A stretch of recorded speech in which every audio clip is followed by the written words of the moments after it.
any changes or additions to the agenda? We do not, Madam President. We are all set with this agenda. All right. Time for public comment. Do we have any public comment at all? Doesn't look like we have much of an audience, so.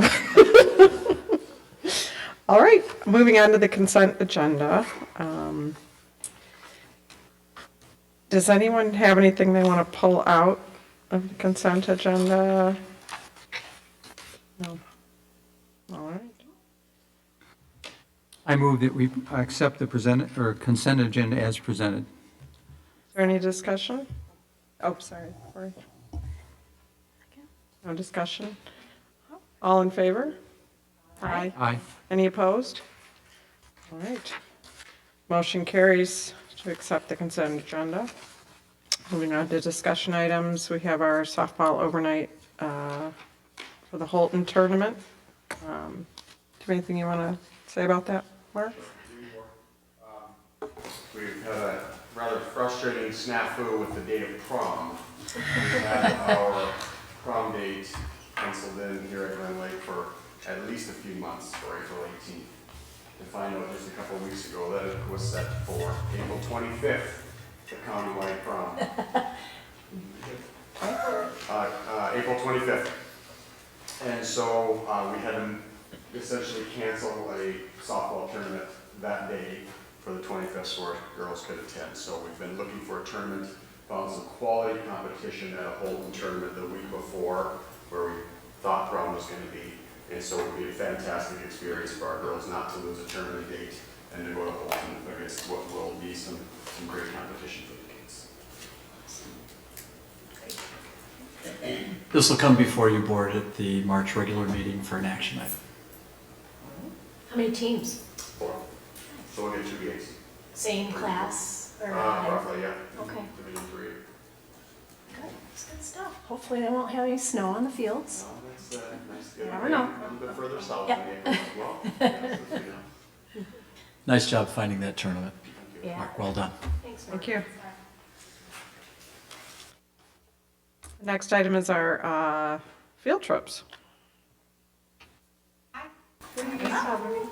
So you have in your packets some information about a proposed slate of field trips. And so, quite exciting if you look at our young fives all the way up, do several field trips a year. Couple of the highlights that I want to point out is, one of my favorites is one that young fives and kindergarten does together. They do a fundraiser collecting coins, and then they take all these little 5-year-olds and 6-years-olds to Target and buy Christmas presents for others. And so that is one of my favorite field trips that they do. And then they get to go and watch, I think this year it was the Polar Express, I believe. Yeah. And so how fun is that? Another big field trip that might be changing is right now, 4th grade currently goes to Lansing. It's a great field trip. They love it. They have fun. But as curriculum has changed, they're proposing possibly in the next year, instead going to Greenfield Village, Henry Ford Museum, Ford Rouge Factory Tour, Hands-on Science Museum in Ann Arbor. So we're looking forward to that, to matching their curriculum better. So that's some highlights from elementary. And for secondary, you saw we developed a slate from 6th grade through 12th grade. A couple of the highlights for us, first of all, that we didn't put on here is our intention is that with each of these grade level trips, that we would do a college campus visit as well. So regardless of where we are in the country, we will find a college in that area and get our kids onto campus. We have some great research that shows that the more campuses students visit, the likelier they are to actually attend college. So starting with 6th grade, we're going to be in Lansing, go green. So of course we'll take a little tour of MSU, and then all the way through when we're in Boston, of course we'll go visit Harvard, and then when we get to New York City, our counselors will pick another college campus, and it won't be necessarily the entirety of the visit, but it will definitely be a couple of hours of our day to spend there. You'll notice down at the bottom in the 9th through 12th grade, we have U.S. road trips. And we specifically talked about spring break for that. We have lots of kids who will probably travel with their families, and that's great. But we have lots of other kids who might not ever have an opportunity to take a spring break trip with their families. So in a traditional road trip style, loading up a bus of kids and doing a different portion of the country, we think might be great for kids to get some exposure to just some of the either national parks or historic landmarks or museums that we can do in about 7 to 10 days' time. Do you have any questions for us about this slate of prospective visits? I did like that DC went to 8th grade. Mm-hmm. I think that's great. Yeah, we just felt like we should join the rest of the United States of America and send our 8th graders to DC. I don't know if you've ever been there in spring, but every single place you go is just the streets are lined with tour buses of 8th grade kids. So hopefully we'll come either at the beginning or the end of that, not in the middle, but it would be great for, I think, for our kids to be to DC.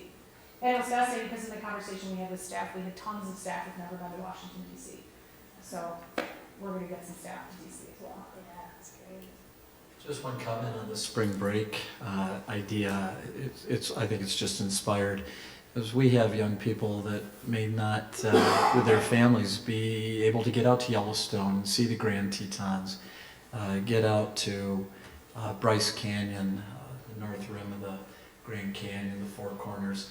But Steph, talk about the one you shared with me today that would start in Detroit and end up down in the Mississippi area. Yeah, so we have this wonderful history, right, this civil rights history, and if we were to start in Detroit, there are spots in Detroit that go through Chicago and then head all the way down into Mississippi along the Underground Railroad, and we could, in Chicago, see some of the birthplaces of jazz, clearly not in Harlem, but in Chicago, it was a huge blues and jazz. And then make our way all the way down, take the kids across the Edmund Petty Bridge, go to the Civil Rights Museum. So each of those ideas was to specifically frame a trip around some sort of theme, and if we head down to the south, it could very easily be a civil rights trip. If we head out west, it could be a national parks trip. If we head out east, it could be maybe a Revolutionary War or World War II. Student from Glen Lake, it ended up being 2, on a recreation of the Freedom Riders trip through, starting in Detroit and doing many of the sites, and that would be a great group to piggyback with, and I read something in the paper not too long ago, they are still doing that. Oh, that's a great opportunity. It'd be a nice, Yeah, we even talked about Route 66. yeah. Yeah, but I love that. I was impressed at the number of people that they had speak to our students who were highly involved at the time of the Freedom Riders and still alive to present, and so it was neat. I had one thought too, which just an extra thought. With the national parks, it's kind of fun to think about other federally impacted schools, and it might be neat to kind of hook up or visit one of like a school district in one of those parks, and sort of, given that shared experience. And then one other thought would maybe be to explore some of like nearby the native populations. We have this, obviously talk about being very white, not much diversity, but we do have some indigenous populations here that might be neat in some of the grade levels to reach out to those groups and tour or something. Yeah, Brooke. I love what you've come up with.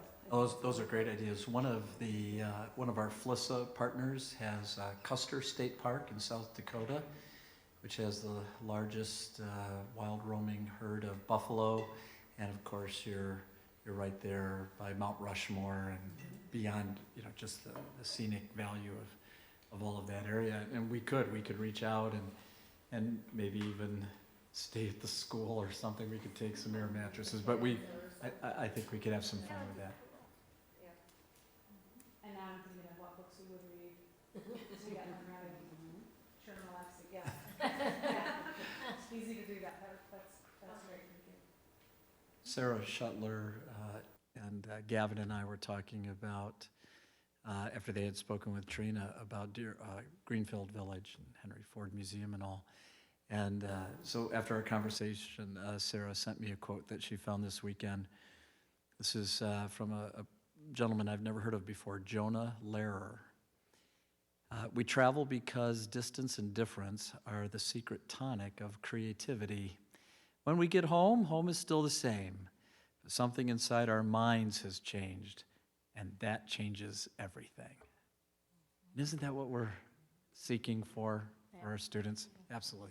Yeah. Thank you to Sarah for that. That's great. Is there The list is awesome. It's great. It's really good. I guess as a parent, if I was to look at this whole list, I go, wow, that's really cool. And the questions start to come up about how as a family, we would support this in terms of what our investment is and what we have to provide each year for these. Is there a point, and I just don't know about how this process would work from here. So that's a good list. And do we then at some other time talk about how these are funded and the strategy for that, or is that for a different date? No, I think this is timely because we're just getting ready to start on March 1st, as you know, building the fiscal year 21 budget. As you've heard me say in various settings, and I'm so grateful Jason brought this up, is our goal is to have upwards of $250,000 set aside in the budget for international and domestic travel.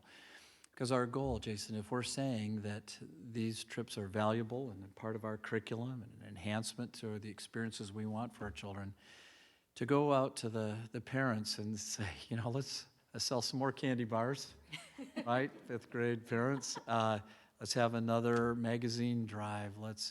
And ultimately, folks, we just only, maybe we get 30 to 40% of what we actually sell. The companies make a lot. But we're in a position, and part of what we want to be able to do, board, is because what you'll see is on next year's budget is a categorical account for the federal impact aid dollars. So federal impact aid, we need to start showing how we're using those funds to directly affect education. So when we take a look at off-site experiences, whether in-state, throughout the domestic U.S. or international, that's going to be a powerful statement as to how we prioritize the use of those funds. But part of that will also be that when you subsidize the general fund to be able to cover any overages on a budget, then you can see how that money directly comes out of the categorical, again, the FIA account. And so we'll have that all outlined for you, so you could say, well, how are we going to use that for a building project or improvement of our science labs or international domestic travel?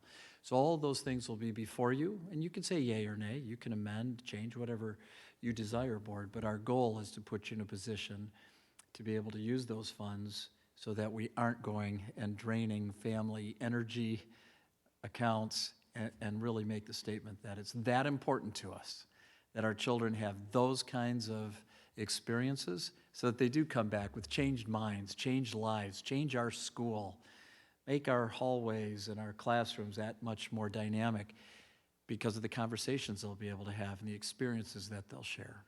So that's the goal. We'll see if we can pull it off, but that's what we're aiming for. Yeah, and that's great. And I think,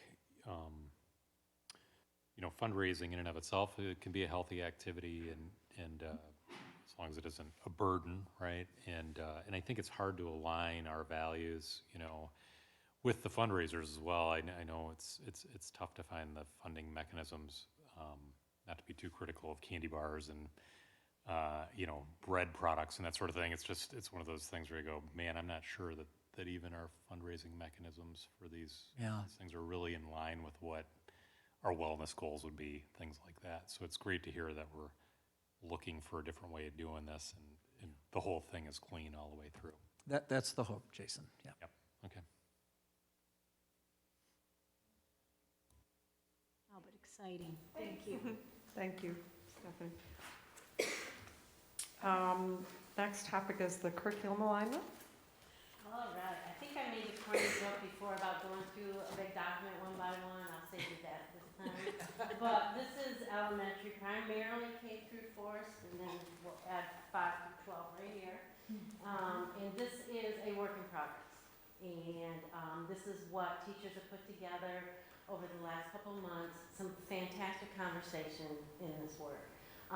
Looking at vertical alignment, and what I really thought was powerful is when you look at like young 5s in kindergarten and just the very beginning of what they're doing, and then you look at 5th grade or even 3rd grade and how fast and how much they are growing so quickly, and their learning is just exploding. So that has been some neat conversations in going through this. One of the ways I know that elementary has been able to look at this is in identifying is what we're teaching, are the standards that we're hitting, also aligning with the data that you hear me talk about on the data days. Are students being taught what they're expected to know, either on an NWEA test, M-STEP, or whatnot. And right now, the data is showing on the most recent NWEA test, which I'll speak with you about next month, we are hitting it. We have a resource right now that we're using in K through 3 called CKLA, and that's our language arts resource. And one of the things that we were able to look at is when we get into the upper grades, are we finding any gaps? Because they're using a different resource there. They're looking at using that resource possibly in the future, but what about right now? So that's one way we've been able to use this document so far. Yeah, and for secondary, again, it was interesting to have teachers get together and talk about what they're currently teaching, what their major assessments are, what materials are they using. It was interesting to me that when I asked them to get together as departments, they went at it within probably a week of our first meeting. They were already having their first meeting. So they've really been working on this, I would say, since mid-November, where they've been sitting together and talking about, are we really aligned? And one of the beautiful things for me that has already come out of this is I asked them to put together what are we currently doing in each of these areas. So what are the major units of instruction? What materials are you using? What standards are you hitting? And what are your major assessments? And from there, I said to them specifically, it's okay if there are holes. That's what we're trying to discover. Where are our holes? What do we need? Do we need different curriculum materials? Are our assessments aligned to the data that we're collecting? And I said, don't worry if there are gaps in there. Well, one of our departments, after going through this process, has already asked to come in and talk to me. They want to restructure math. And I said, that's awesome, but let's just put a pin in it for a second, because they were so excited about the work that they had done. They had already discovered what some of their gaps were and were ready to go after them. So I think it was a really valuable process for each of those individual teams. And Trina and I have talked about what would our next steps be. We had them doing them in grade levels, and it would be great for us to have the K-12 ELA people now together, or the K-12 science people together, and get a sense for how does it align all the way through from beginning to end. So. And actually what was really exciting too was our 5-6 teachers. That's why you have the 5-6 data. Right. Is because they reached out to like the 7-8 teachers and started having those discussions with them on the day we had a half day. Yeah. So on their own, they started those conversations. Yeah. So I was expecting 9-12 teachers to get together, but you'll notice on the stuff that I submitted to you, some of them are 5-12 and some of them are 6-12, because those middle school and upper elementary teachers decided, why would we do this twice? Let's just get with them now and go at it. So that was really positive. Do you have any questions for us from what we gave you? It's a ton of text and it's lots of pages, but I think it's really reflective of some deep thinking around what are we doing here in each of these departments. And again, I don't know that this is something that we would publish, but we would certainly be able, I think, from this to identify, great, this is really a strength for us. It looks like our ELA is aligned K-12. Are there different materials that we need to purchase? And if not, what do we like about them? And then let's look at our data and see what it shows us. Because if it's not revealing that we're successful, then of course that tells us we need to make changes. But as you'll see later, I think we are successful specifically in the ELA. And then it allows us to really just sort of show up the instructional strategies, which would be the next step to what the content is. The goal was to have this, at least to this draft form by this time of year, getting right back to the budget. So that is, they're determining what those needs are, additional materials, resources, that we can make sure that that's in the budget going forward, have that in plenty of time to get the training that they need this summer. So we really hit the ground running in September. When was the last time this was done? I don't know. They didn't have any, I shouldn't say that. Some departments and some individual teachers had documents, so they would, oh, I think I have something, and they'd pull that out.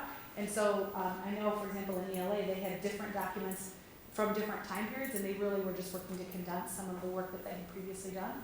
And John had mentioned today when we were having the conversation that wouldn't it be great if a parent came in now and said, so what is my child going to be learning in 5th grade? Well, let's talk about what your child's going to be learning, and here it is.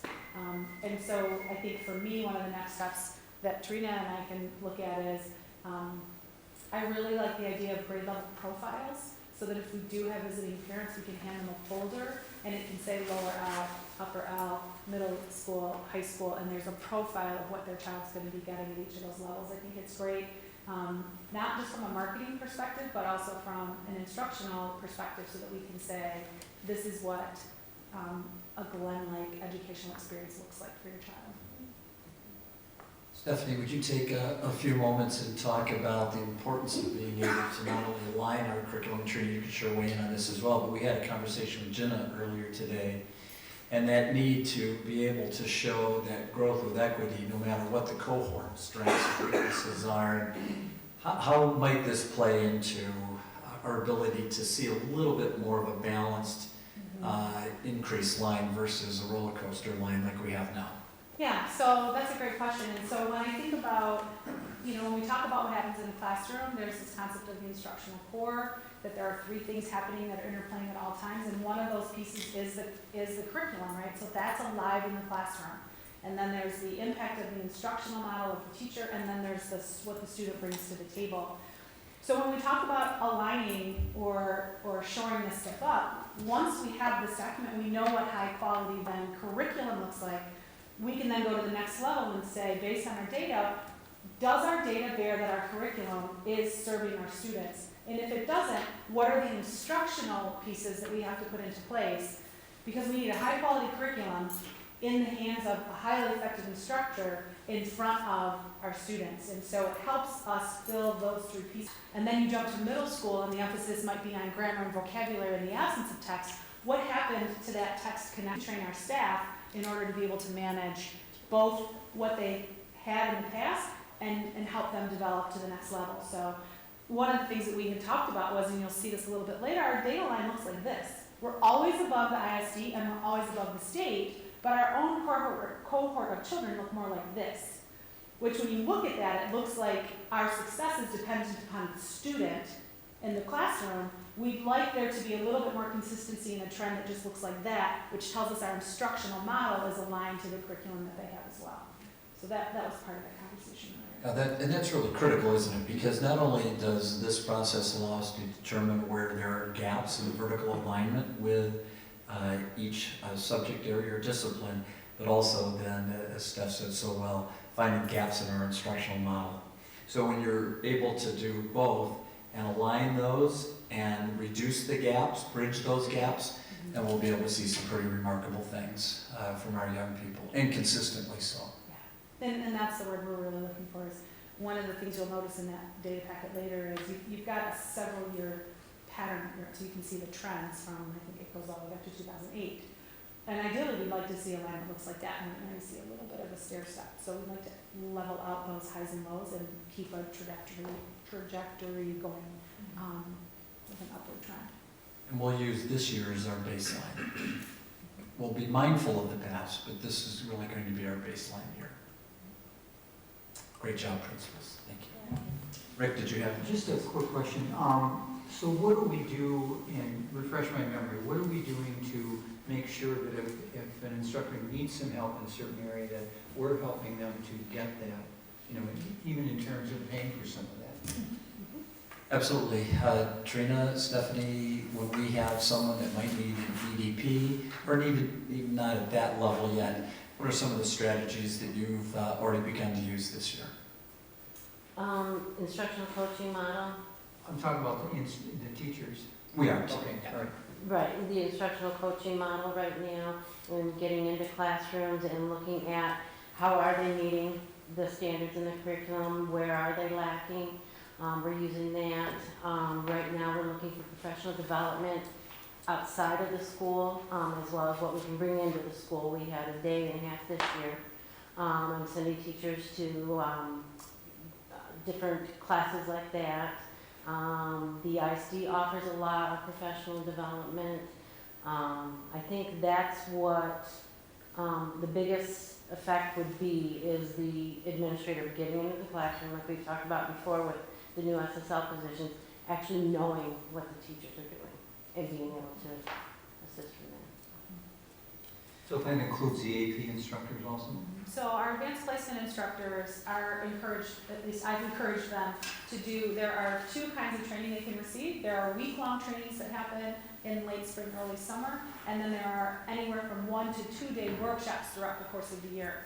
So I've asked any new advanced placement teacher to go through that week-long training, which is amazing. And so I have 2 teachers right now signed up to do that for the end of June. Ideally, we'll have 2 more that will join them. And then all of the advanced placement teachers are encouraged to go get advanced placement training at one of those 1 or 2 days every other year. And it's not necessarily necessary that they do it every year, but every other year so that they can stay current with what's happening. And definitely, they are sent to training when the test changes. And Sure. many of those tests have changed in the last couple of years, and others are scheduled to go through those revisions. So as that test changes, it's really important for them to go to the training, join the listservs, and meet with other people that are teaching the same content area. So going every year wouldn't make a difference? Not necessarily. It's nice, but if they join the listserv, which the listservs are really, really valuable if you're an AP teacher. They talk, if not daily, then weekly. They talk to each other as though they're in the same building. So it's this really great cohort of people teaching exactly the same stuff, sharing ideas, sharing concerns, sharing questions, sharing materials. Having been an AP teacher for 2 different subjects, I relied on those listservs very heavily for what was happening. And then the conversation around those professionals also talks about where's the best training. So you start to get a sense for who does it better than anybody else. We have great training that's offered in Grand Blanc. They do a week-long training, and they bring in teachers in every one of the content areas all at the same time. So it's this great experience for them in their content area, but then after their day-long sessions that are usually 8 hours a day, then they get to socialize with people who are also teaching AP. So it's really great professional development. I have also talked to our AP teachers about applying to become what are called AP readers. AP readers are the people that the College Board brings into different locations throughout the country in June, who actually sit and read all of these exams and learn how to score them. The professional development from being a scorer as an APA teacher is like nothing else they've ever done. They learn how to calibrate, they learn the intricacies of that test in such great detail, and they learn how to score it so automatically that when they come back to the classroom, they're able to talk to kids about exactly what it is you have to do on this test to be successful. So I'm hoping that a couple of the teachers will apply for that. There's usually a waiting list, so usually you don't get in the first year you apply, but they put your name on the list, and then once you're in, you can do that for 6 years. You can be a scorer without having to take a year off or change jobs, so that's super valuable as well. Do we keep track of how many students take AP, how many actually take the test, and then how they do on the test? I'm going to share that with you a little bit later. Okay. In your packet, there are 2 slides in there that talk about Okay. how many students we have enrolled, and then how many tests they took, and then what scores they earned, and then how that compared nationally to those scores. So that you can come back with that to an instructor, say, and say, look, you may need to work on this. Okay. Yep, I've already had that meeting with our Okay. AP teachers and talked specifically about what the expectation is and for success. Because if we're going to say that AP is a viable alternative for your child to earn college credit, then we need to be relatively certain that we're giving them the experience that they need in order to be successful on that exam. I like to think of the AP exam as the basement for our instruction, not our ceiling. It's an expectation that they're all going to take it and pass it well, and here's what else we're going to do. As opposed to what I think a lot of AP teachers' perspective is, we're just going to get to that test. I think that's the wrong perspective. I think the test has to be the given, and then we far exceed that. And our kids are more than capable of that. So how many AP instructors do we have currently that are certified to, is there? I think 7. 7, oh, okay, so we have. That have taught an advanced placement course or another. Okay. I'd have to count them all in my head, but I think we have 7. Yeah. And there's not a separate certification to be an AP teacher, you just have studied the program and applied to it, for it, you've set up your curriculum, it's approved by AP, but it's not like it's a state certification. Yeah. Okay. It is, I mean, you could tell somebody they're gonna be an AP teacher, without the training, and you could help them develop a syllabus that would get approved, but that's really setting them up for failure. I really feel like if you're gonna teach an AP class, you at least have to do that first week-long training, so you have some sense of what does this curriculum look like, what does the pacing need to look like, what's the content that's most important. The College Board does a phenomenal job of identifying each of the major content areas or subject areas within that content, and they tell you exactly how much or what % of the test is going to be based on that content. So helping teachers structure their course and their pacing to be certain that they spend more time on the stuff that's going to count more. I mean, it sounds intuitive, but if you've never gone through that training and you don't know what that curriculum looks like, you'd miss that, and that's the simplest, easy thing to do. So, yeah, it's valuable training for them. I have a couple of quick questions. It looks like your teachers have put in a tremendous amount of work into this document. Do you guys feel like, and do they feel like they have ample time to continue with this and do next steps? Yeah. Yeah, and the recommendations that you'll see that I'll share with you later, I would like to talk about our school calendar and how much time we build in specifically to the day for teachers to spend on professional learning, whether it's in PLC time or common prep time or early release or early late arrival, whatever that may be. I personally don't think we have enough time right now built into our day for our teachers to do the kind of professional learning that's necessary for them to really become confident in their abilities to adjust their instruction to suit the population and the needs that the kids have.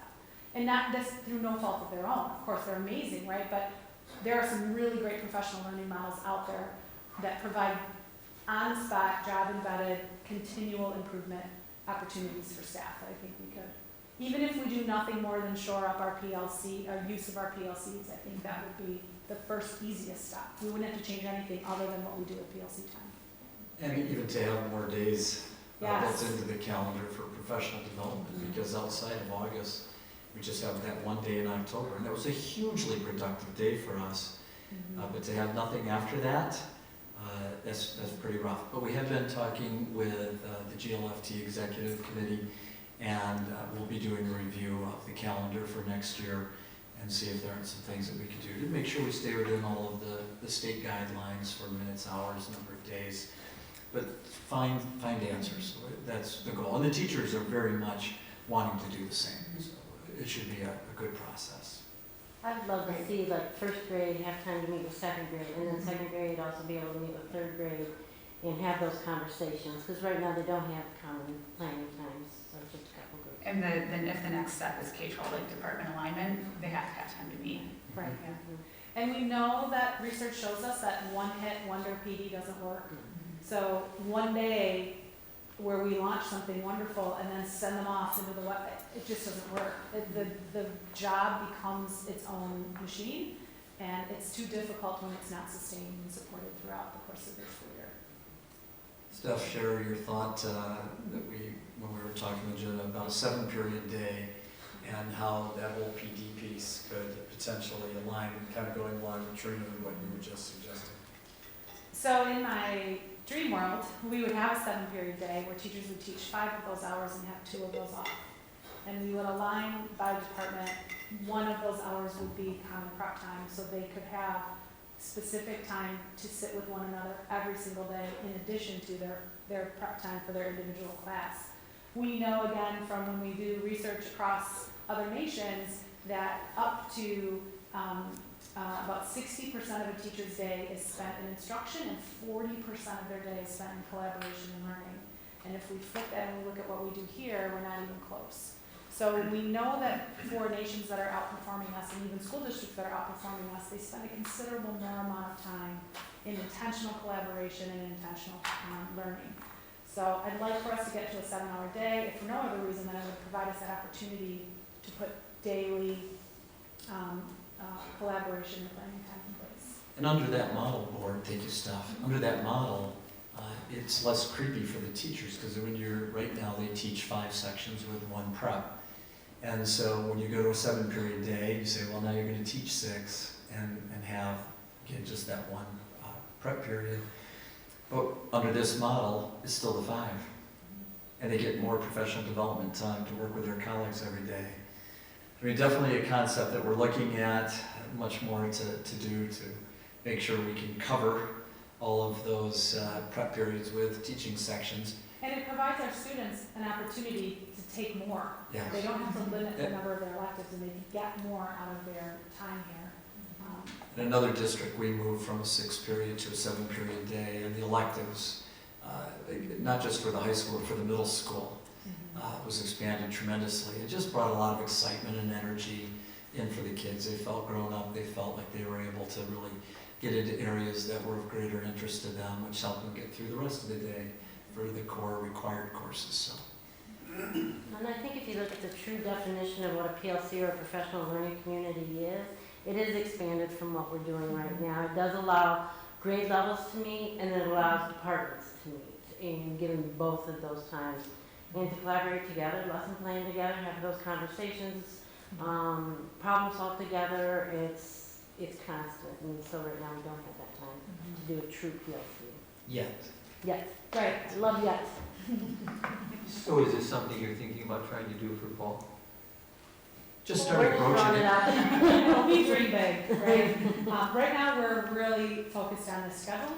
We had all of our students in the secondary today register for classes for next year, and I think we had over 90% of our kids filled out the form. So we only have that was a really big win. We have a couple of kids to track down, but then our next step is what would that look like? And one of the things that's also happening simultaneously right now is we're bringing in a really powerful instructional coach on goal. What's our 1-year goal? What's our 3-year goal? What's our 5-year goal? And so once we have a vision of what that should or could look like, then we'll work backwards to put things in structures and processes in place to support that work. I'm really nervous about jumping in on everything all at one time. I want to be certain that we have policies and practices and a culture that supports that kind of growth. You know what's exciting too, we're going back to your initial question too about supporting teachers who need help, and that's professional development for us as well. Right. And going professional development, I love professional development, so I'm really excited to learn from this guy, the instructional coaching model and feedback. He's amazing. If you have time to. Where's he from, Steph? Steve Seward was a former principal and then an associate superintendent, and now he works for MASSP. Okay. And so he's the consultant that they send out to mentor administrators and to provide instructional coaching models in schools and work with leadership teams. I joke that he's who I want to be when I grow up. He's just amazing. He's so good. He's really something, and I think our staff will really appreciate his perspective. Getting back to a 7-hour day, like what would a 7-hour day, a 7-period day look like in terms of like even just like the time? Like what does that mean for students and teachers? That's a great question. Usually somewhere I would say between 45 and 53 or 54 minute classes, depending on what we did to our minutes of the whole day. Do we start at 8 and go to 3:15? I mean, so we'd have to mess with times in that way. One of the things that we would consider is in a 7-hour day where teachers only teach 5, we would need more teachers, right? Because we need to cover more ground. Kids would have a 7-hour day, but staff only have a 5-hour day. So that would change that a little bit. But yeah, there'd be a couple of minutes less in each of those individual classes, and then we'd have to work out what those minutes look like. But the day itself doesn't actually expand by much. Not by much. And it would, I mean, it could be a couple of minutes here or there, at the beginning or the end of the day. It might be a couple of minutes on both ends, but essentially it's still about the goal is like the 7-hour, 21-minute expectation for teachers, right? But the kids, if we're dreaming big, like my plan is a 10-hour school day, so, and I don't mean 10 classes, I mean a 10-hour day, so. Right. Yeah, you don't want to get me started on that. Why did the kids need to add a class? Why did they, excuse me? Why would they need to add a class? It's not that they would need to, it's just that it provides them more opportunity on campus to take a larger variety of classes. So when we were talking this morning, for example, if I'm a 9th grader right now, and I have to meet my Michigan Merit Curriculum expectations, that there are 4 required classes that I have to take as a 9th grader, that allows me for 2 electives. Well, one of those, the state also, language. they have to have a foreign language, they have to have a PE. Most 9th graders who want to get those taken care of, right, so that they can have more freedom in their senior year, they have 0 electives their 9th grade year. And then in 10th grade, they still have 4 more core curriculum that they have to take, and they still only have those opportunities to do 2 electives. And oh, by the way, the state says you have to have a second year of that foreign language. So if we don't move it into the middle school, it just provides more flexibility for them, excuse me, to meet the Michigan Merit curriculum expectations, but then also to earn the number of credits that we have said they need in order to graduate.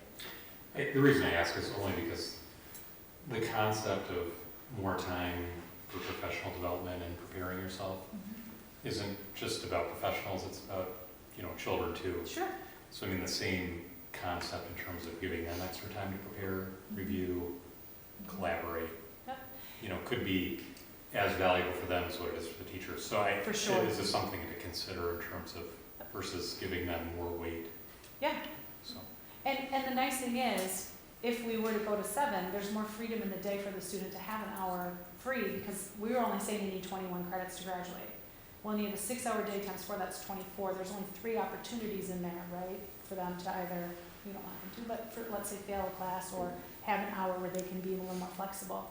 In a 7-hour day with 21 requirements, right, so 7 times 4 is now 28, we have way more freedom for the students built into that as well. I like it because you can maybe get rid of a 0 hour. In order to have a choir, we have to have kids at school at 7 a.m., which isn't healthy, in my mind, especially high schoolers. Now, fascinatingly enough, I just read the entire choir wrote me a letter, each one defending whether they wanted 0 hour or they wanted it in the school day. And I only had 1 student in the entire choir that said move it into the school day. Everybody else said keep a 0 hour because they said they want a free hour in their day. You might want to talk to your daughter. That was the No, it's me. As a medical person, as a parent, I'm driving at 7 in the morning. But I think that concept of allowing them some freedom in that day is important, and that's what most of them said. I'd like that free hour in the day. I can get more work done, I can have more flexibility, I can see this person for help, decompress a little bit, yeah. I also think it would be interesting to see how much of each class time now. I know Marley is given lots of time to do homework during classes. She gets a lot of homework done during the day. And if it, I just wonder how much those classes could be cut by, 5 minutes. Would it really make a big difference in their, the teacher's time spent teaching? I wonder. I'm a big advocate of a 7-hour day, by the way. I've set up, this morning, I've worked on a 6-period day here, a 7-period day here, and an 8-period day here. And 8 is too many. 6, I would argue, is too tight for the child to have the kind of experience I had in high school, where I could really take things like choir and theater and this and that. So 7 is the sweet spot for me, however you configure it. And it can go straight, or we had a modified oddball block where 7th period ran at the end of every day, and Friday was a speed day with all 7 classes, but the others were block days. One 3-5 was Monday, Wednesday, and the other were Tuesday, Thursday. They all work. It's just what you're trying to get. The other thing I was going to say, when you were talking about the teacher model, I make no secret of being a pretty big fan of project-based learning, because I just think it makes children know where this concept I'm learning really is applicable and fits, and it cements it in your mind because you have something to relate it to. But our teachers in last year's visioning that we did with a man from NMC, all of the staff that were participating freely said, we are too traditional in our teaching models. We need to branch out. We need the time to be led in a way to branch out. And there was enormous enthusiasm for that, even though it was May and we were gosh darn tired. Yeah. So, credit to them, and I think you find that they're going to be receptive.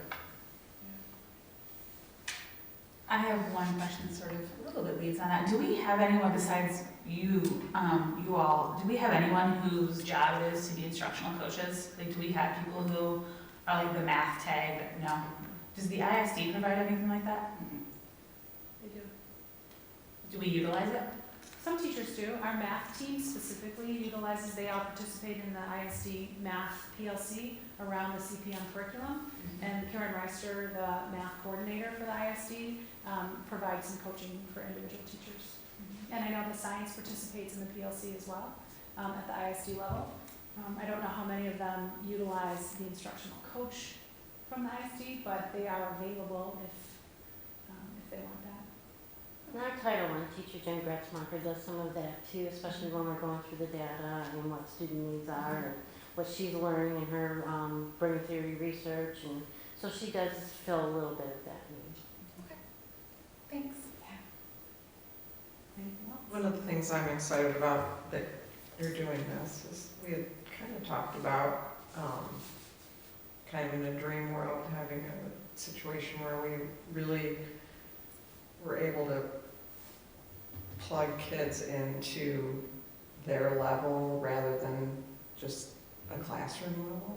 And if anything was integrated, I don't remember what the name is, but it was like having an IEP for every kid where they, you know, say you were doing, you know, 8th grade math, in 5th grade, you're doing 8th grade math level and you're doing, you know, 4th grade reading level, you're able to really get that individualized instruction somehow. And that's something I'm glad you're starting a gifted and talented program, but I think there's been a lack of challenge for some kids, and you know, I think we've really addressed the special needs very well, but some of our kids haven't been challenged in the past, so I'm excited about that. Yeah, thank you. It's really interesting. This is the first time I've ever worked in a K-12 building all under one roof, and the flexibility that it provides is phenomenal. And to be able to say to a 6th grader, just walk through the hallway and hang with those 7th graders in math, and at Long Lake, for example, I had to literally get kids on a bus and send them over to West Middle School once a week, and then the 5th grade teacher had to help the 4th graders who were, this is just so much easier. It's so great. Thanks for your work. Yeah, Thank you. thank you. If we have the last one too. Middle school review and discussion. Yes. Yes. You guys want chairs to just? You don't need to stand for this, I mean, No, you're the only people here. So do you have any questions, first of all? I know this has been it's been on your minds now for a little while. Is there anything that you want to ask us before we just sort of sum up what's happened? About 6th grade moving development specifically? Sounds good. I thought we already agreed to this. Well, I will say that since we last met, we did have a parent information In night. principle, you did. And we put out some materials for our parents. I think I heard from one. Did you hear from any? Separate from the parent night? Yeah. Yeah, I heard from a couple of parents that called for information, yeah. Yep. And other than that, it's kind of, let's go. Giddy up. We're just So the really ones happy. you heard from were not necessarily in favor, is that what you're saying? No, they just had questions, very Oh, okay. reasonable, tell me a little bit more about this, what would you do in this situation? The parents who came to the parent night had lots of great questions. They went through the frequently asked questions. They seem to be more than supportive, so I think the one thing that we can't answer is my child might get lost, literally physically in the building, and might get lost. Well, it's the same building. That's easy, right? And there's always going to be fear at a transition time.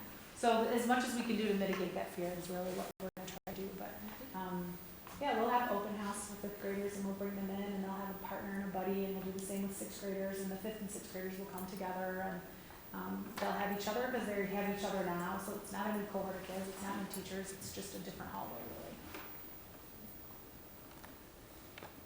Anything else? Okay. Thank you.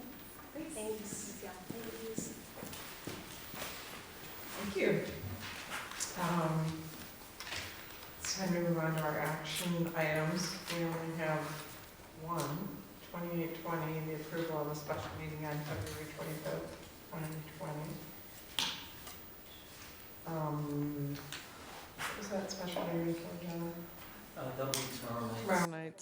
community forum, that's right. Yep. I thought we just approved, I guess we have to do it at the board level. We You do, called for we it, do. but This is then just formalizing what you formalizing it. had already called Okay. the special Right. meeting for, correct. Does anyone have any discussion? No. No. All in favor? Aye. Aye. Any opposed? All right. It's time for public comment. Do we have any public comment? No. All right. John? Board, just to see if you have any questions regarding the McKinney-Vento committee that we're putting together. Most school districts, they have one liaison, and you hope that they're able to have some impact in assisting with the responsibilities of watching over our young people that, for whatever, there are a number of ways that they can qualify for, again, McKinney-Vento assistance, and whether they're a young person, their family's just moved to a district outside of Glen Lake, but they want to continue to attend here. It's our responsibility to work with the receiving district that the parents just moved into to bring them back. So we would coordinate transportation with the other district, making sure that they, whether it's food, clothing, again, back to the transportation. So all of that we're good at. What we are lacking in is the identification. More broad-based worker, a teacher if they would like, and ultimately a paraprofessional, all with the hope of getting them all trained so that we can do a better job of finding those families who are in need, and then we just very quietly assist them and make sure that none of our young people are in a position to go without food or clothing. And if they want to stay at Glen Lake and the family's moved, that we could keep them on track here with their friends, with their curriculum and their graduation. So that's a big deal for us, board. So I didn't know if you had any questions about that. We'll be bringing more to you on that, most probably in April. But is there anything that we could be working on for you tonight or answering for you the best that our abilities are? The other one would just, thank you. The other one, just along with the curriculum, and Lisa, intimated real quickly that part of what we want to be able to do is actually create what are called ILPs, individual learning plans, for young people, whether that's in a gifted and talented program or students that just need some, whether that's an acceleration or remediation. Doesn't have to be a 504 plan, doesn't have to be a special education plan. But again, just an ILP where we can literally tailor the education to the needs of the kids. Now that's a lot, but it's something that we're aiming for and we're desirous of. So that gifted talented program, we've got some ideas. Tarina's also a co-chair of that with Leah Levancher.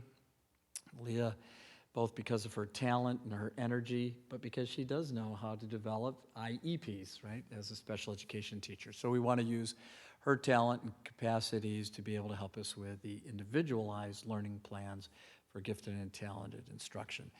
Now, please know that for us, gifted and talented, that's for all of our students. So any gifted and talented program will be a program that all students, in this case pre-K through grade 8, will be able to participate in. Some a little greater because of whether it's, again, a test score or whatever type of instrument we're going to use to determine what their accelerated capabilities are and can be magnified and enhanced.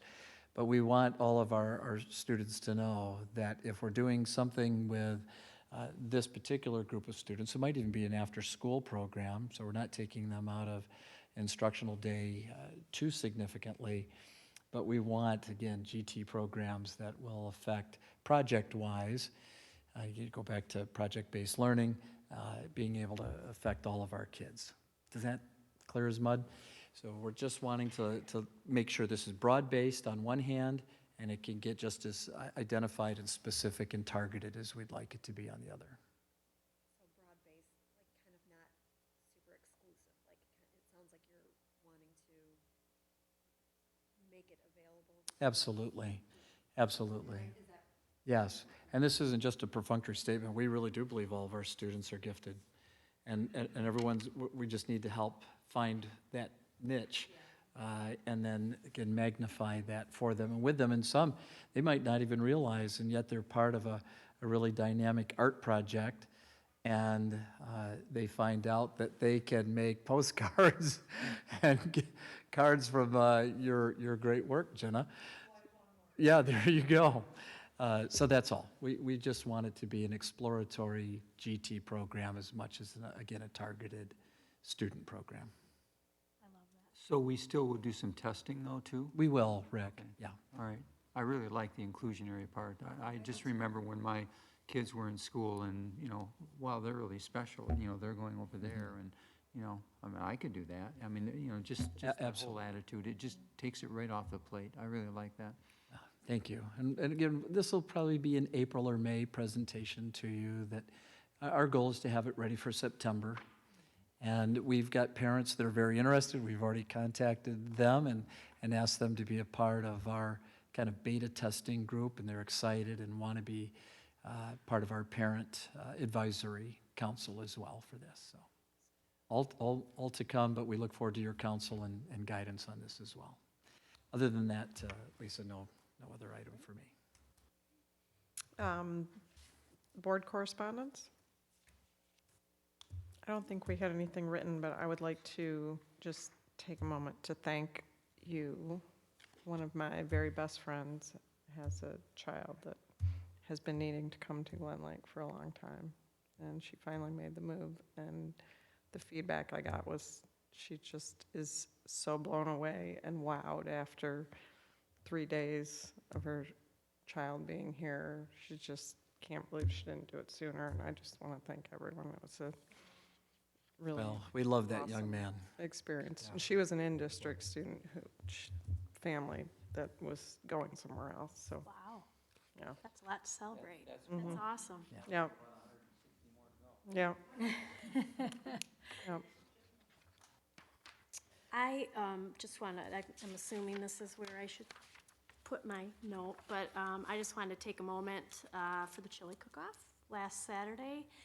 Lots to celebrate. Thank you, Jenna, Rick, and Brooke, and your brother Darren.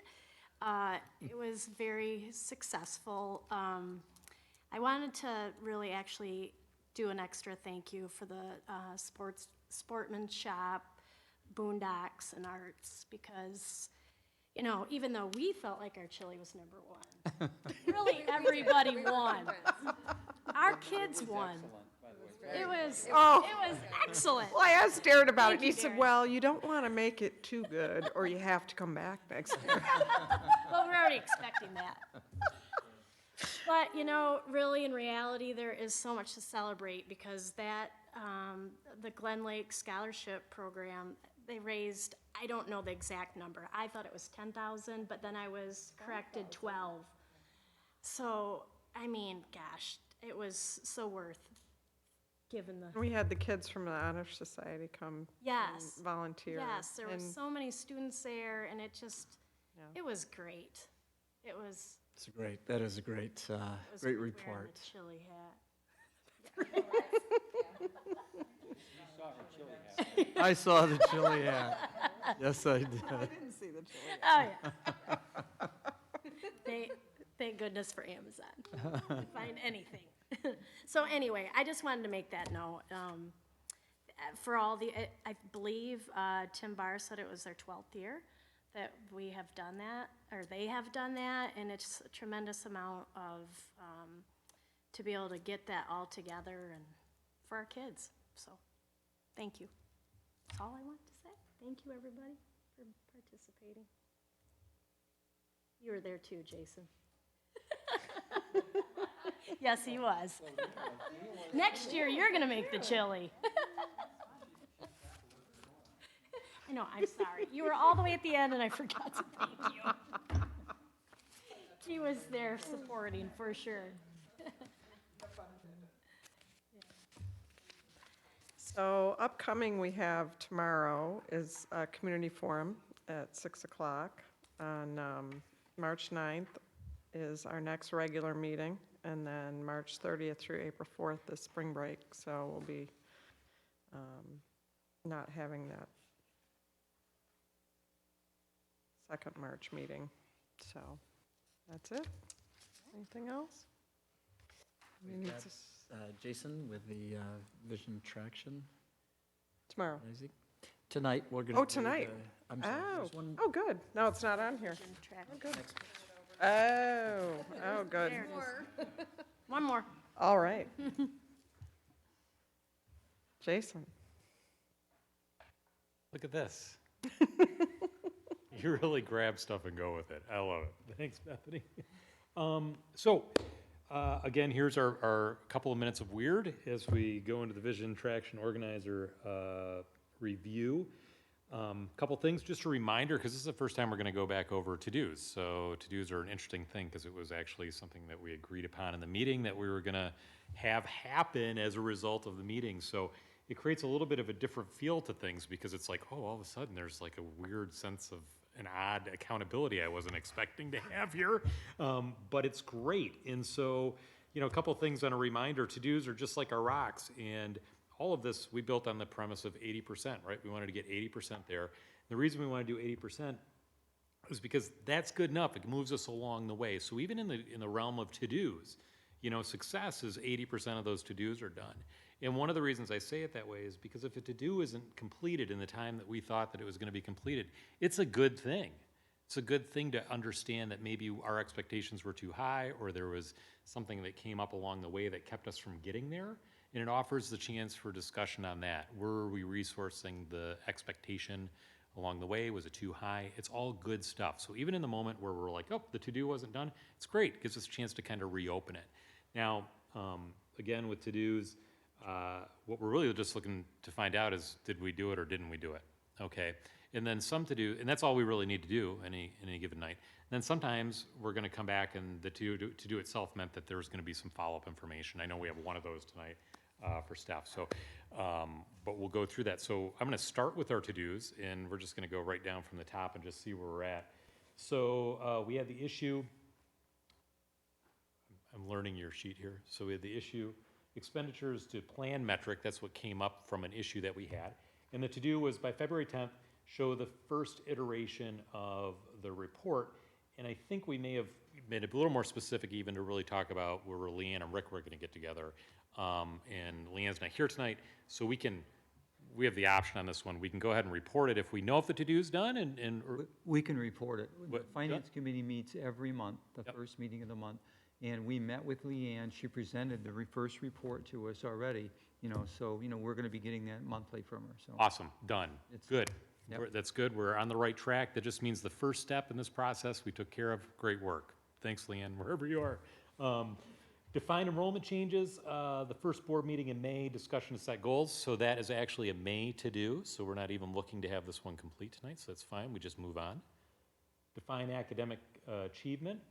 We're looking for a workshop meeting in March, first draft of student achievement report illustrating current numbers and recent improvement, a more systemic approach. I had a hard time talking through that. I hope it's clear to you what the to-do is. Systemic. Okay. And so that's a March to-do as well. We don't need to review this anymore tonight, assuming that the to-do is clear and you've got it.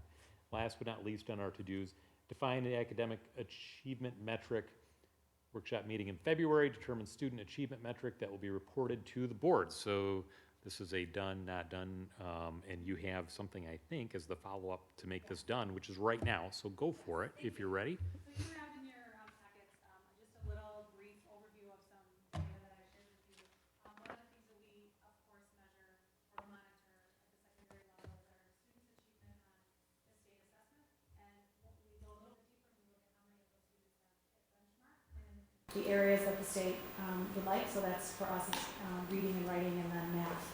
The reading and writing score is reported out as one score, and the math score is reported out as a second score.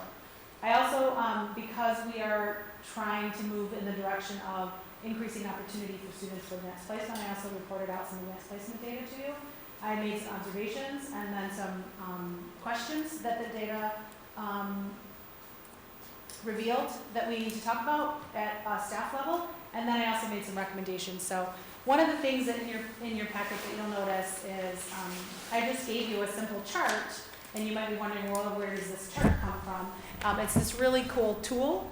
So this first page right here, you'll notice you just have one chart, but I have this really handy dandy tool that allows me to compare subgroups of students. So for example, I can look at all these different metrics that pop up when I click that button, and it says ACT composite score, ACT English, ACT Math, ACT Reading, and then it's down to SAT toward the bottom. And you wonder, why is ACT up there? We don't take that test anymore. But I'm looking at data trends that go back to 2006. We didn't make the change till SAT till later, so both of those are able to be reported out there. And then based on what test I select, I can also then choose what population I want to look at. So in this first column, I can look at all students if I want by just clicking all students or all learners, and the graph automatically changes and shows me what all of our students are doing. And then here, if I choose the same test, in this case it's all of my tests, I can just choose a specific subgroup. And I can compare the demographics from individual subpopulations, so Asian Pacific, Black, economically disadvantaged, English learners, females, kids in foster care, kids that have Hispanic or one race, homeless students. I can pull any subpopulation of our school and compare it to the overall, or I can do side-by-side comparisons. So in your packet, you'll notice that second page that you have compares, first of all, this was our overall success rate on the percentage of students who hit all the benchmarks for the SAT. But the next document shows you, if you compare how did our females perform compared to our males, we're able to see that our girls are outperforming our boys, which then tells us as an instructional team in our region and then again students across the state. So it's a great tool. We want to thank Ryan Moss at the ISD for this. He was able to go into the My School Data portal that everybody in the state has access to, and he dumped probably 2,000 lines of data into this Google Analytics tool and built these charts for us so that we can manipulate individual pieces of information. So it's pretty handy. I'll be reporting to you anything you want with regard to SAT. And so I just pulled a couple of highlights out in this based on when I look through it, what stands out to me. So then if you go through your packet a little bit more, Rick, there are some specifics with regard to advanced placement performance. And this comes out of the College Board portal. So not this tool, but a different tool gives us advanced placement data. And so when we look at that, you'll notice that the trends for our school, while they do make an upward trend in the number of kids who are successful on the test, the number of students taking tests from our school has declined significantly from a high in 2017 of 115 exams that our students wrote to last year only 36. So there's been a significant decline in the number of kids who sit for an advanced placement exam. I have theories around why that might be true. But if you look at our performance last year, the state performance is in red in your table and our performance is in gray. And in 6 of 7 indicators, we outperformed the national average of students. So our kids are doing well.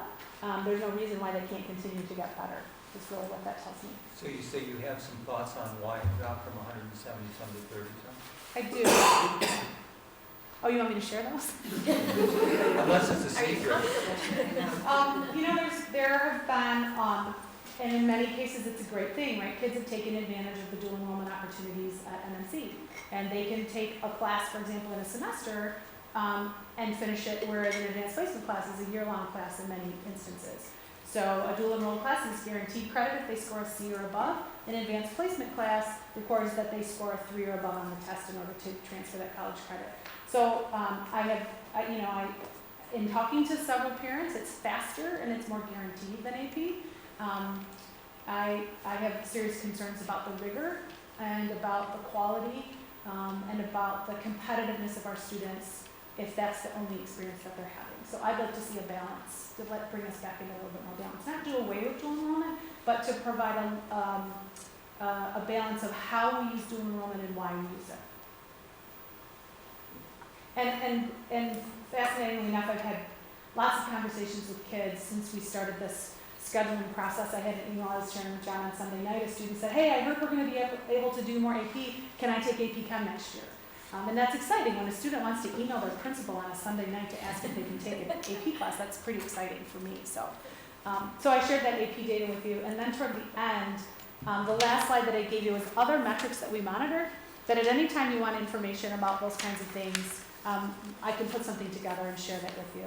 So my theory is that if we provide a really nice slate of opportunities, and we provide a balanced slate of opportunities, and we provide a rigorous set of opportunities for kids, our enrollment numbers should increase, right? Because then word gets out, we get kids back. So I think many of these change based on how these sort of hard test score numbers change. That's it. Yes, is the answer to your question. Yeah, Go ahead. probably the same question.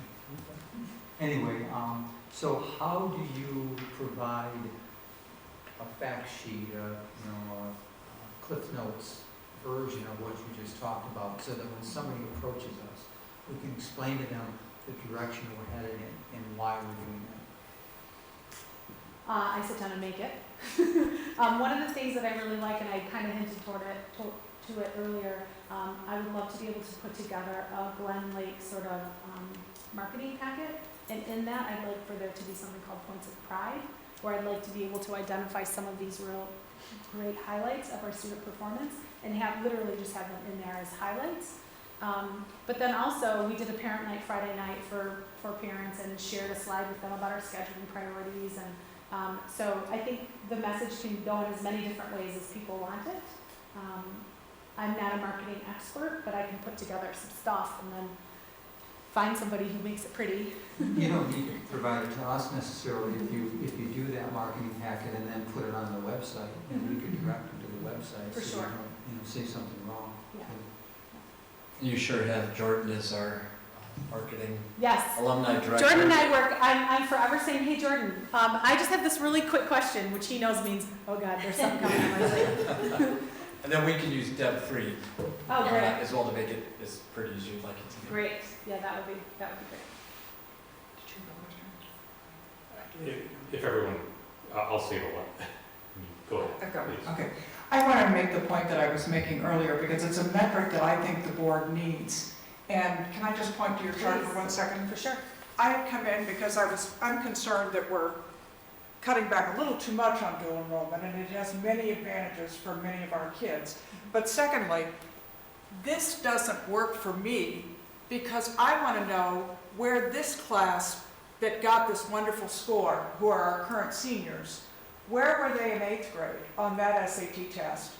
And what level of benchmark did they have then in 9th, then in 10th, then in 11th? So I was just saying to Stephanie, while this is pretty, it isn't functional for me in assessing whether we're using teaching strategies that are moving our kids forward. Were we just sustaining that very bright class, or did we advance them? And if we had a class that was a little weaker, did they grow? You know, in reality, for all we know, this was the class that maybe came in very weak and had blockbuster growth.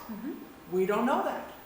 Yeah. Those And are so, clearly achievement. as a metric for us, I said both John and Stephanie and Tarina, you know, none of that data is you guys. That data was old. And so as a baseline for where we go now, that's a metric I want to see. So you're looking for cohort data Absolutely. of growth as opposed to achievement And over data. time, that will tell us. I think both are valuable. Yeah. Yeah, I think we had a great discussion and agreed. Yeah, for sure. But I just want the other board members to hear that that's a metric that at least I as a board member am looking for.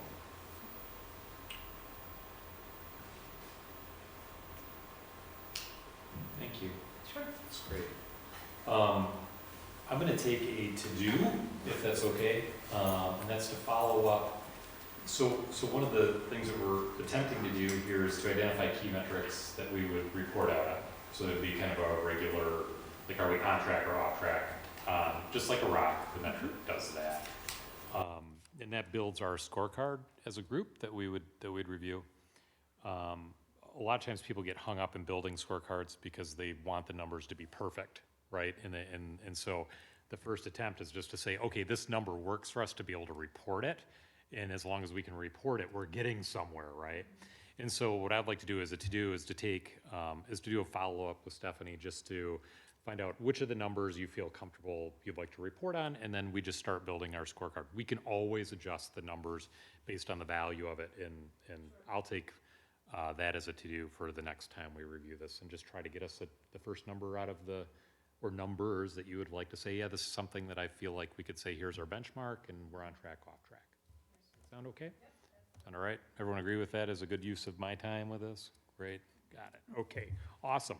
So, to be fair, I know we have some things, but I do want to run through, the rest of the VTO here and at least build our issues, and we can decide how much of the issues we want to take from there. So I'm going back to the actual VTO, Bethany, because I don't think there's anything. Oh, you've got it up here. Oh, you're expanding it. I put You're our 1-year goals and then I put our 3-year goals underneath that. If you want me to go back to the VTO, Nope. I want to make sure I'm. Thank you. You rock, Bethany. All right.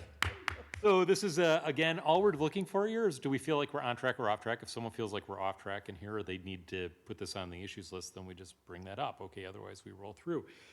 Development of comprehensive facility improvement plan. Do we feel like we're on track? I'm going to take on track and overwhelmed. Great. Comprehensive budget proposal is understood by all? Yes? Brooke's got something. Yeah. Just back to the comprehensive facility plan. Mm-hmm. I guess this would be a time when I would maybe have a question. So I think I would Great. put it to the issue. Put it to the issues list? Okay, great. Comprehensive budget plan proposed and understood by all?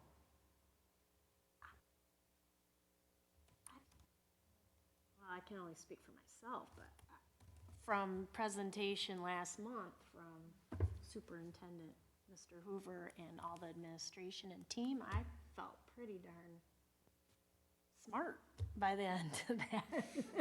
You guys were good. Good. That's great. I think so too.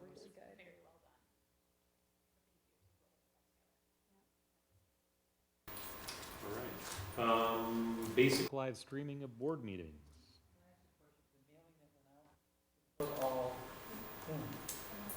All box holder, the mailing went out to all box holders within the district, so not just parents.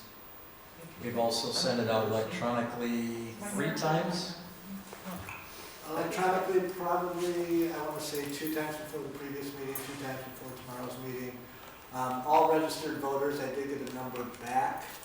Either the address wasn't, there was an issue with the address, so I have to fix that. Going through that whole process of purging the record that I got from the county will make us eligible for the bulk mailings in the future. Oh, excellent. So there'll be a significant savings with future mailings too. Rick, you're saying you didn't get one? I don't recall seeing one, and I usually get the mail, so I think I would have seen it. It came from Glen Lake Schools. So. And all of it was a mail merge, and so there could have been an issue with the spreadsheet that we did. And it could have been my issue too. So, Yeah. quick question though on registered voters. I know approximately how many there are in Glen Arbor. How many are there in the school district? So the spreadsheet that I got from the county, there was approximately right around 2,700. Okay. A number of the mailings that I got back were because the addresses were no longer valid or something along that measure. So I haven't gone through and purged that list yet, so I don't know how many valid addresses we have for registered voters yet, but that was my starting number. I was looking for approximate. That's fine. Thanks.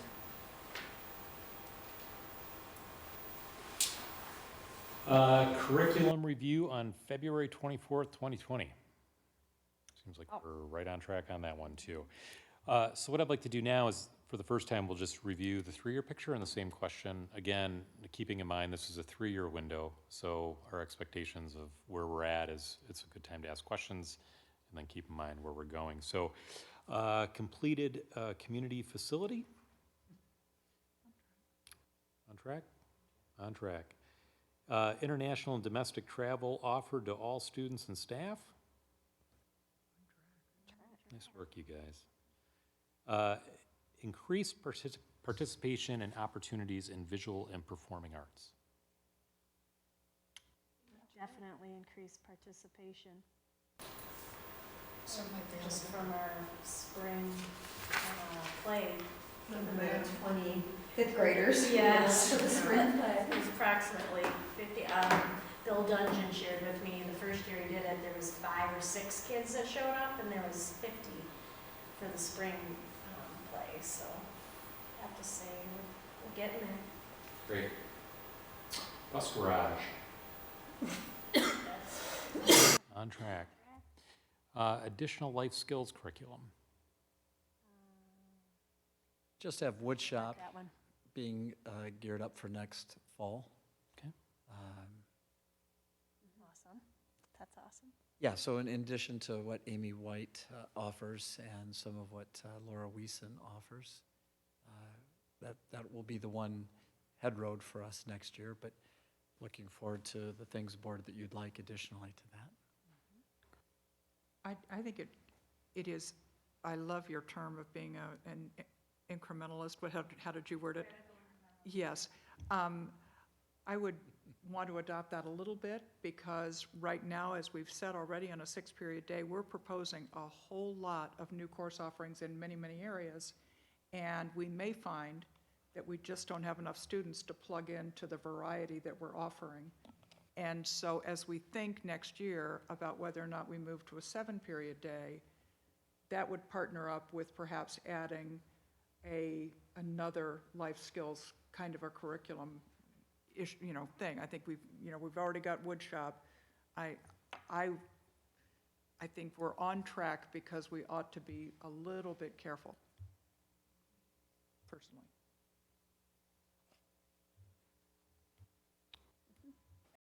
Right. Yeah. I think it'd be great to have it throughout for every, as a basic graduation requirement, We can help. eventually. Yeah.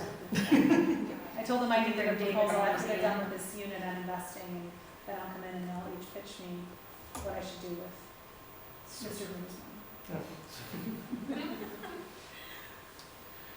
Oh, and may I also just throw out there too that we did include, this semester, we now have 2 students doing an internship in the cafe with John as part of a culinary life skills experience. So it's not a class, but it's a class for them. They go to every day and they're learning all kinds of. And they were at the chili cook-off, and Yeah. their chili was wonderful. Yeah. It was their recipe, we Yes. challenged them to come up with the recipe and to build it, and we coached them in certain directions, but we let it be their own. They did a great job. It was They great. did it wonderfully. Yeah. I'm still learning how to work with the group in this format, so this is great. We did a little bit of issue processing right there, which is awesome, if that's how we would like this to do. So when we process an issue, there's the identify, which is, identify the issue. And we didn't do a real strong job of identifying the issue, meaning, is the issue we just need to know, or we need to, get everything together? Because that's what we ended up discussing, was, there's a lot going on, but the idea of how much is going on, we don't really know. I don't really know. But it was a good discussion there. So does anyone need a to-do, or do we need a result from that discussion? Is there anyone feel like from here, based on that discussion, are we able to move on from that topic, or is there anything that as a board we would need to see? I think so. No? Would a logical to-do be to analyze the value there might be in a 7-period day, or do we not want to make that? A lot of times to-dos can be just very simple, which is, the first step would just be, do we all understand what all the different aspects of that we're offering? I mean, that might just be enough to be able to say, here are the 7 things on the plate, and here's the next planned idea. And that might be enough to just move us there. I don't know. I mean, yours may be, you're good? Okay, good. Everyone good with that? Feel comfortable with where we've gone? Excellent. New playground for all. Moving, is my understanding, moving along very nicely. Develop a sustainability plan and programming. I'm not worried since it's a 3-year, but I don't really know what that means right now. Don't know what that means. I mean, like broadly, but like I feel like we would need to talk about that all over again. Yeah.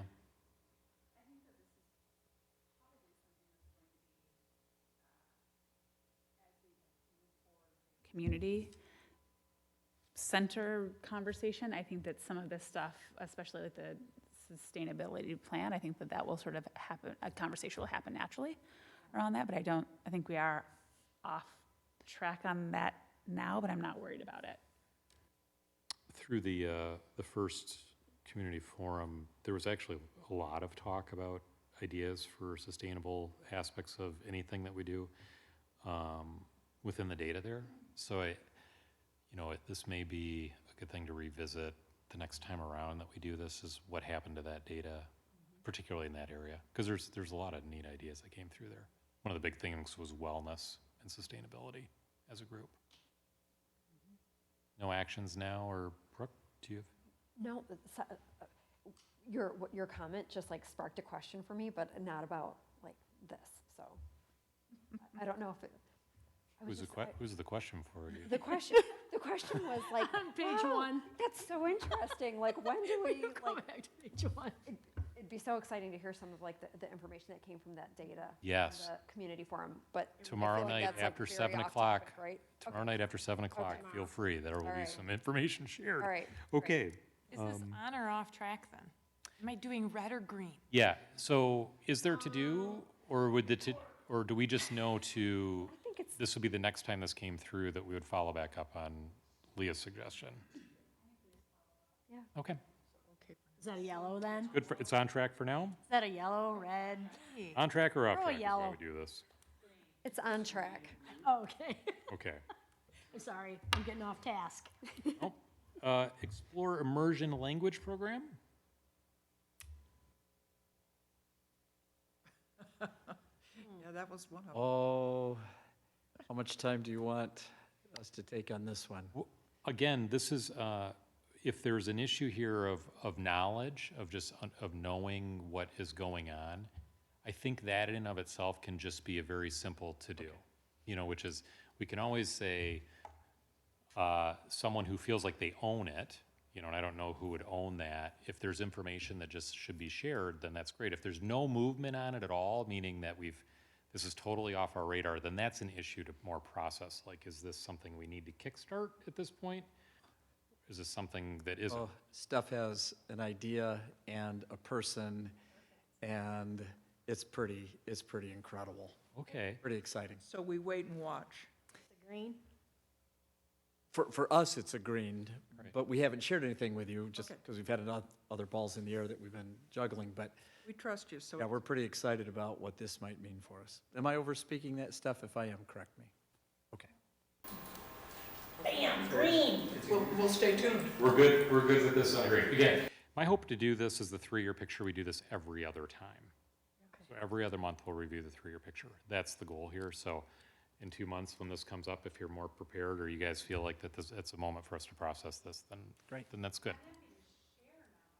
Or if you want to hear about it, otherwise I can wait. I mean, We didn't mean to put you into, is this an issue or not at this point? No. okay. Thanks. Appreciate it. Ongoing support of innovation in curriculum. On track. I think Yes. so. Just Yes. talked about, Yep. yeah. And on-campus college credit learning opportunities. On track? You guys keep in mind that, I say 80% success, but if you add up all the getting 80% of these things done, it's a lot more of an accomplishment than just 80%, right? I mean, we are really, really moving so many things forward when you read this list and you read about our goals, that it's tremendous that we're on track like we are. I mean, it's really amazing, and we should feel really good about that. So I think we only have, what's our to-do that we have? There was your one to do, follow up with Stephanie to determine metric and benchmark. And then next to the development of a comprehensive facility improvement plan, I had Brooke has a question. Oh, yeah, so we do have one issue. So that was the one issue that we would process. So Brooke, what's the issue? So the issue is not much of an issue, by the way. I am sure that it's all on track. I'm speaking as one who's not on the finance committee and also one who has never been part of a building project. So I really don't know what I don't know about the building project. And I don't know how to, like, where the information should be coming from about the building project.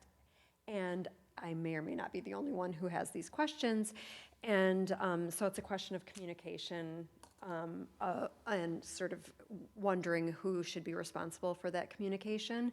Is that something that Chrisman, as the project manager, would be summarizing? Is that somebody from the committee who? I think we need to have a committee report. I think we're missing that. I was thinking about it on the way. During each, I think, we need to John, if I hear. could speak first, Please. it's, we need more information ourselves, committee-wise, and so we're gonna make a trip on Thursday, go see 5 sites, actually, and look at some things, and, you know, work with the architect and the construction manager, hopefully have another workshop next week, John, if we could arrange one, you know, with them. And then we'll be able to come back and say, this is what we've learned, this is what we're thinking. Here are a bunch of pictures, here, you know, here are some thoughts, here are some prices. You know, just, you know, it'd be great if you could, you know, Jason and I Friday went down to Grand Rapids for an appointment, and then we went to Aquinas, we went to Spring Lake and looked at their aquatic center, we went to Whitehall and looked at their new community center that they built, and came away with, you know, some really interesting thoughts, you know, and it you know, you can add to it, Jason, but it was really a worthwhile trip. You know, I'm going to do it on Thursday again. I'm going to see some of the same things again. I'll see something different then. We're going to look at a couple of auditoriums on Thursday also, and a couple of aquatic centers, and then that community center at Whitehall. But, you know, so it's going to help us formulate what we want to do within the, you know, within the bounds of the money that we think we can spend, you know, to do it. So we'll come back to you with more information. We don't have enough information yet. We also, last Tuesday, I don't know, someday last week, there was a meeting where we sort of looked at some preliminary drawings for a bus garage and a team building. Yeah, which you shared those, which was great. Yeah, and those were shared, and that was a good, productive, interesting conversation. So those projects are definitely on Yeah, and track I of- appreciated seeing that. Yeah. that's great. Your question was framed in a way I think is pretty interesting, which is, you know, how does a process like this progress? How does a project like what we're potentially doing progress? You know, Chrisman, to me, one of the reasons we selected Chrisman was their ability to lay out a project like this with benchmarks and really be able to describe where we need to get to at various points. And I think that's part of the underlying piece of the question. So, you know, I would hope that in the next, whatever the next phases are, we understand a timeline if we're trying to accomplish something and what those benchmarks are. And I don't think we've asked that question of them fully yet in terms of conveying that information back or making it more visible. Seems like an expectation that'd be pretty straightforward for them to do.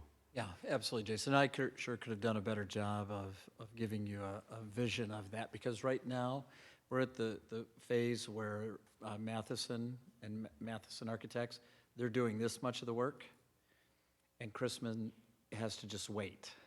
So they're setting up the visits for us. They're, you know, taking a look at some of the preliminary drawing information, and they can start to give us some square footage numbers and all. But they really have to wait for the architects to accomplish more pen to paper type of tasks, and then they'll come screaming up and be equal to where the architects are. And a lot of that plan, then, Jason, as you just mentioned, we'll be able to lay that out, I think, a little more succinctly for you. But one of the things we can share with you, and I really appreciate the way Rick framed that, we just need more information ourselves. We'll sure continue to send you everything as we get it, as we've tried to do with those drawings. But we are on a very tight time schedule, folks. For us to go with an potential August vote for a bond issue, you need to approve the scope of the project in April, so we can have you then approve ballot language in May, so we can get it on the ballot and meet all of our legal requirements. So it's going to come, and it's going to come it's going to feel like you're going through the neck of the funnel. It's just going to come, and it's going to come really fast. So thank you for your patience. But when we start laying things in front of you, you're going to have a lot to go through. So at the regular meeting in March, if we don't have the workshop session in March, we may need to call a special meeting to be able to get you that information. So you feel comfortable that when you go to pass a resolution for the scope of the project, Yep. again, this isn't the bus garage or any of Right, that. no, This no, would no. be with potential event center. Then, yeah. So we just need to continue to get you that, and I promise I'll do a better job of giving you a sense of what that process looks like, Brooke. Thanks. So Brooke, just to add to that too, you know, we are working hard on the bus garage, the team room, you know, the tennis courts, and the playground. We know those things. Yeah. And it's going to be this event center, community center thing that, you know, we're trying to figure out, you know, what that really is going to come encompass. And that's my question was really about. Yep, thank you very much. Yeah, this is a good time for us to just get comfortable with the to-do kind of mentality there. So the next step, you know, what do we think the most natural next step is in terms of what's going to happen in the next couple of weeks? What is that step that John or Rick, you guys would expect to have happen? What's the next thing? Because we could write a to-do just along that line. We know it's going to happen, but if for some reason we come back in a month and we're going through this and we're like, oh, that to-do wasn't done, it's the signal that something else came up that shifted us off and we just don't miss it. So it's more named the most natural next step, and then that way Brooke's like, okay, we discussed this, and here. Talk about, you'll be able to do Q&A with both Dan and Tom, but also they'll be able to make maybe like a 25% draft presentation, if you will, of where we are, but it'll really focus on both the site visits, work that's already been done, but also what came out of the community forums. Great. And so it'll be a great night, and then that will give us not just a springboard, folks, but a pretty good foundation as to where we want to go next. So the step is, I need to meet with the Facility Finance Committee, and then we will schedule a meeting either by phone or in person with Dan and Tom, and we'll make sure we have a strong presentation to share with you at the regular meeting in March. Awesome. Bethany, you got it summed Got up? it. Great, awesome, thanks. You're That's welcome. good. So that sums up our issues for tonight. So we have a couple to-dos. What were our to-dos? First one is assigned to you, to follow up with Stephanie to determine metrics and benchmarks. Got it. Got it. So the metrics that I proposed, we don't want? Is Well, that- let me be real clear. So there's a spot on the vision traction organizer, like actually on the sheet, that we are holding a space for metrics. So those metrics would just appear on the sheet. So it would be something that it would, so key metrics, we have academic achievement there. We want to erase academic achievement and we want to name the actual metric. Okay, so the ones that I named tonight, we don't? No, they're put in great. there? They're Oh, great. okay. We just need to get them on here. Oh, gotcha, okay, It's a very simple next step. got it. But all I'm looking for, and so you had a couple, we could put all of them on there, or we could put it, or we could pick one, whatever. That's all Got it. so what we're trying to do is this, so when we go through this next time, if it's the academic achievement metric, I can just read it and you can say, we're on track. Got it, Sound good? yep. All right. Thanks for clarifying. I will can I clarify that by to put on VTO? Sure. So Stephanie knows Great. what she did was great. So we're just building the health of this VTO. Yeah. I know. Start over. Sure, yeah, exactly, I'm happy to. Those are good No. ones. Change the color too. And then John had one? Yes, John was assigned for the Facility and Finance Committee to meet with the architects and Chrisman team, and then they will present at the regular board meeting in March. Got it. Thanks. Appreciate it, everyone. Thanks, Jason. Thank you. Thank you. Do you? Because man, I I feel do. like I like it. I hope it's working. So. Keeps us focused. I love it.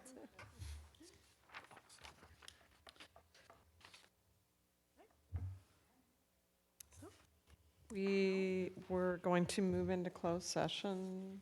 Do we need to vote on that? Yeah. We're going to need to move into closed session under Section 8E of the Open Meetings Act, and we need to make a motion and to do that. I move that we go into closed session. Second. All in favor? Or any discussion? All in favor? Aye. Aye. Any opposed? All right, going to closed session at 7:47.